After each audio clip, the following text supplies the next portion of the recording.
alegato, por llamarlo así, de lo grave que ha significado para la democracia el que se haya aprobado vía enmienda la reelección indefinida. Es decir, yo quisiera, no contraponer, pero sí decir de que, a diferencia de los otros ciudadanos, la historia de ese candidato que quiera reelegirse, la historia de lo que hizo, será su peor enemigo y tendrá que remontarlo en el momento que quiera reelegirse. Y digo además, falta un año más para que deje el poder el presidente Rafael Correa. De seguir la situación tan crítica como ha sido el 2015, y si se agudizase el 2016, la gente lo va a recordar, pero con pésimas evaluaciones. Y va a significar para él remontar eso que dejó un gran problema, a detrimento de otros que no tienen una historia tan polémica, por decirlo menos. Previsible, admisible. Es decir, lo que sucede con el Ecuador ahora es lo mismo que sucedió con Argentina. No es lo mismo, voy a hacer una diferencia, es cuantitativamente lo mismo que sucedió con Argentina, es decir, mitad a mitad. Estaba dividido el país en dos partes más o menos iguales. Ahora, coincidencia histórica, y Brasil está dividido desde hace algún tiempo casi por igual en dos partes. Y el Ecuador, nuestro pequeño y querido Ecuador, ha estado dividido hasta hace poco también en dos partes, en el sentido de que la mitad pues votaba por el presidente y la otra mitad estaba criticando al presidente. Pero ¿qué es lo que nos distingue a nosotros? Que en el Ecuador la mitad que no vota por el presidente es de la parte nueva y original y excepcional del Ecuador, odia al presidente. Y eso no ocurre sino aquí. Y es que ha ocurrido en muchas partes y ocurrirá que están dos personas con la misma cantidad de votos. Pero es que aquí ha ocurrido que ha crecido un odio personal contra el presidente respecto al cual él debe tomar medidas. Que eso es una patología ya social. Exacto. ¿Y a base de qué? Se debería, creo que principalmente por la forma en que él trata a los demás. Por la forma, alguien hizo una lista que llega a ser graciosa en 2 o 3 líneas de la cantidad de insultos que este hombre ha proferido, que son alrededor de 200 o 300. Pero vamos a la parte seria, porque hay otras cosas que ustedes quieren hablar, Jorge, y es de algo que tiene énfasis, por ejemplo, el papel de la Contraloría, el papel de los municipios, el papel del ejército, en fin. Pero antes de dejar este tema, yo creo que aquí lo fundamental, ya una vez aprobada la reelección indefinida, es que esa función del Estado, que se llama la función electoral, como la llama, es que esa es la que verdaderamente tiene que blindársela de cualquier tipo de injerencia por parte de los funcionarios que quieran ir a la reelección, porque ahí va a estribar realmente el meollo del asunto, que si la influencia es de tal naturaleza fuerte, en ese tipo de organismos no se respeta la voluntad popular en un momento determinado y se pueda llegar al fraude electoral. Es que ese es el riesgo y eso ya está preparado. Es decir, si las elecciones del Ecuador se realizan en el año 2017 con el actual Tribunal Electoral, hay fraude. Es decir, esto es desconfiable y eso tiene que ser removido. También tiene que ser removido inmediatamente el famoso quinto poder, que es un invento deplorable y que ha sido inútil, porque, y eso nos lleva a hablar del Contralor, porque, ¿por qué? Porque es que si no existe en el Ecuador un ministerio fiscal general, que es un ministerio fiscal en general inerte, con excepciones, y que se hace notar es desenterrando cosas del pasado, cuando hay tantas cosas en el presente para ocultar su inactividad actual. No existe ministerio fiscal en general, pues no existen otro organismo de control, porque el quinto poder estaba llamado a ser un receptor de denuncias que sustituyera a aquella comisión participación ciudadana y control social que tuvo tanto éxito y que fue derogada, que recibía control cívico de la corrupción. Exacto. Y entonces no ha cumplido con su deber. Es como un ser humano que llevara arrastrando una pierna inerte. Este es el quinto poder que hay que recortar. Y el poder electoral está politizado y no es confiable. Entonces el Contralor era el funcionario que nos quedaba. ¿Por qué es que tenían que quitarle, aunque fuera verdad lo que dicen, que no es cierto, no es enteramente cierto? Porque el Contralor no está llamado a que una caja donde deben haber 4 millones cuente 1, 2, 3, 4 millones.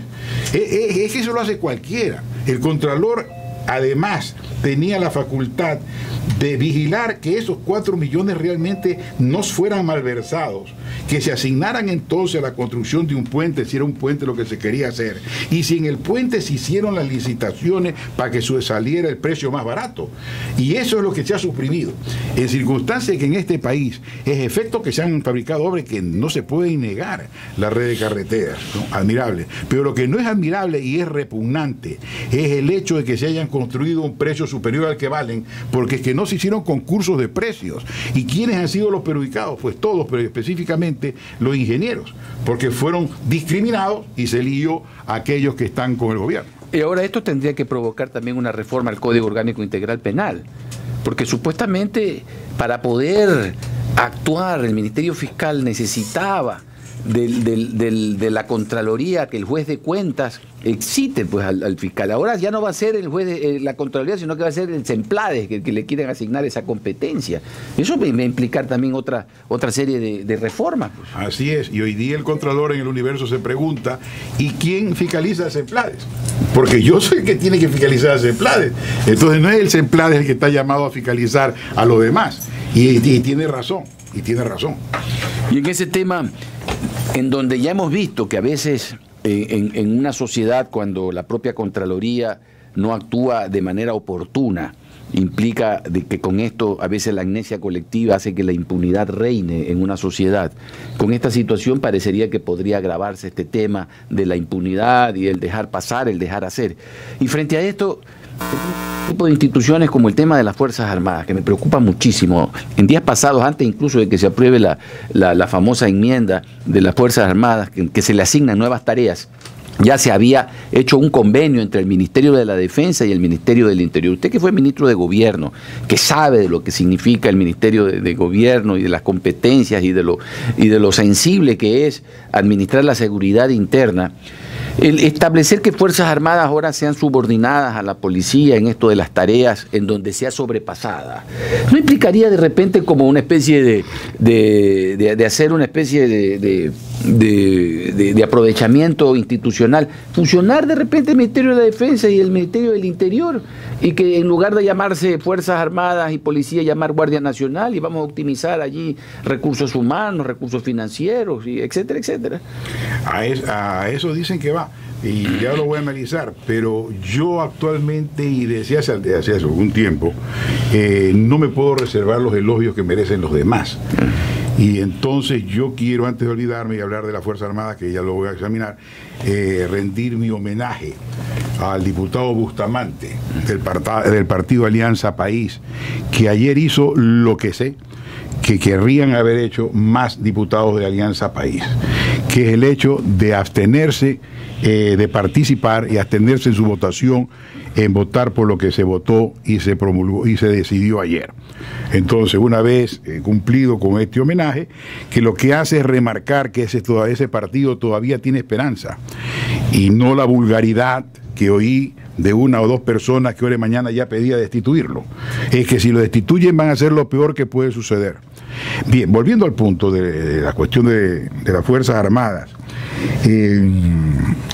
Cuando yo fui ministro de Gobierno, se le ocurrió a alguien forjar una escuela, una policía privada. Y entonces yo esto lo hice estudiar por distintos asesores nacionales y extranjeros, que llegaron a la conclusión de que eso no es conveniente. Y entonces yo me opuse. Y desde luego supe que alguien me había querido declarar enemigo de Guayaquil, porque eso hay que tener cuidado, porque la novelería de Guayaquil a veces lleva a determinados grupos a cometer tonterías. Entonces yo acudí al ejército para que colabore con la policía, y ustedes recordarán que estamos hablando de 2004, a fines del año 2004, y en efecto en ese periodo ustedes vieron, y los guayaquileños vieron, camionetas de policías con soldados. Se lo denominó Fuerzas de Tareas Conjuntas. Exacto, inclusive después llegaron a participar del municipio, en fin. Entonces, ese momento fue realmente un momento efectivo, y lo cito es para demostrar que no es necesario que exista una ley, sino que ante una emergencia Siempre será necesario que todas las fuerzas se integren, pero en la forma que se ha establecido, que ciegamente en virtud de una ley, es verdad lo que alguien supone, ayer o anteayer en los periódicos, que dice que él supone de que en un estado de emergencia, cuando sea de allanar tu casa, entren por consigna política, como ocurriría en este momento, pudo ocurrir con el pretexto del volcán y del Niño. Entren en tu casa policías y van a entrar entonces soldados. Entonces ese riesgo ahora sí existe. Ahí está claro el cambio que ha ocurrido desde ayer a hoy. Y la segunda opción de ya, si es que ya estamos hablando entre hechos consumados, porque ha habido un silencio por parte de las propias Fuerzas Armadas, que no se trata de que se insubordinen, pero tienen también la necesidad de expresar su opinión sobre el futuro de ellas mismas. Más bien debió haberse escuchado del mando militar una opinión al respecto, dentro de la cordialidad y dentro del Estado de Derecho. No. Sí, así es, a tal punto que yo me permití por Twitter enviar un mensaje urgente y que lo repito ahora y que conste que es usted que trae el tema, para que soy un necio, o bueno, aunque lo fuera en este punto.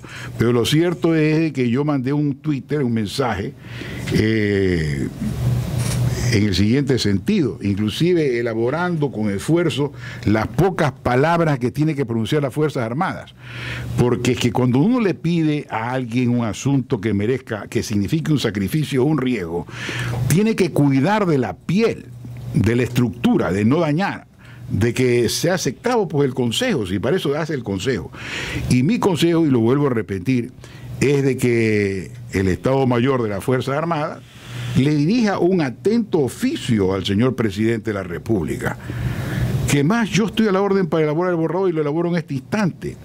Habría que citar, señor presidente, con base en el artículo tal de la Constitución Política que le atribuye históricamente de la fundación de la República, esta frase está de más, pero lo digo para conocimiento del público, no es nada nuevo, que le atribuye a las Fuerzas Armadas la garantía, es decir, garantizar los derechos ciudadanos, y ante el hecho consumado de que la Asamblea Nacional ha promulgado por medio de enmiendas y en un solo acto lo que corresponde hacer previa consulta popular, anunciamos, y creo que como queremos cumplir nuestro deber, anunciarle que nosotros no podemos garantizar tal texto.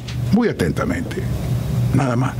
Pero eso, en tan pocas palabras, y que sin haya riesgo para nadie, es un bombazo en los ojos de la gente que no quiere ver.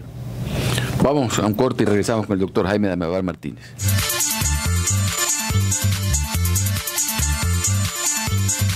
Inicio del espacio publicitario. En Guayas está